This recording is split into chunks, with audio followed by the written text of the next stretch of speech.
பாண்டா கரடிகளின் வாழ்வியலில் மூங்கில் என்பது வெறும் உணவு மட்டுமல்ல, அதுவே அவற்றின் உலகம். இந்த மூங்கில் காதல் பற்றிய சுவாரஸ்யமான தகவல்களை இங்கே விரிவாக காணலாம். மூங்கில் மட்டுமே உணவா? பாண்டாக்களின் செரிமான மண்டலம் உண்மையில் ஊனுண்ணி வகையைச் சேர்ந்தது. இருப்பினும் பரிணாம வளர்ச்சியில் அவை 99% மூங்கிலையே உணவாகக் கொள்ள பழகிக் கொண்டன. நீங்கள் குறிப்பிட்டது போல ஒரு வளர்ந்த பாண்டா தன் உடலுக்கு தேவையான ஆற்றலை பெற ஒரு நாளைக்கு 12 முதல் 38 கிலோ வரை மூங்கில் தண்டுகள் மற்றும் இலைகளை சாப்பிடும்.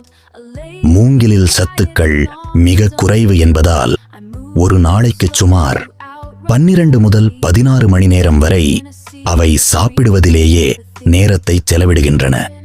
மூங்கில் தண்டுகளை லாவகமாக பிடித்து உரித்து சாப்பிடுவதற்காக பாண்டாக்களின் முன்கால்களில் ஒரு சிறப்பு கட்டை விரல் போன்ற எலும்பு வளர்ச்சி உள்ளது.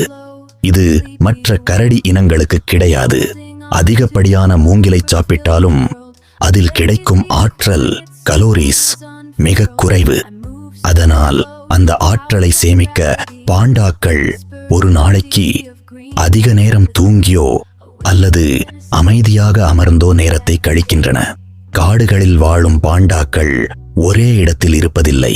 மூங்கில் பூக்கும் காலங்களை கணித்து ஒரு இடத்திலிருந்து மற்றொரு இடத்திற்கு தங்களுக்கு பிடித்தமான மூங்கில் வகைகளை தேடி பயணம் செய்யும். உங்களுக்கு தெரியுமா, பாண்டாக்கள் ஒரு நாளைக்கு சுமார் 100 முறை வரை மலம் கழிக்கும்.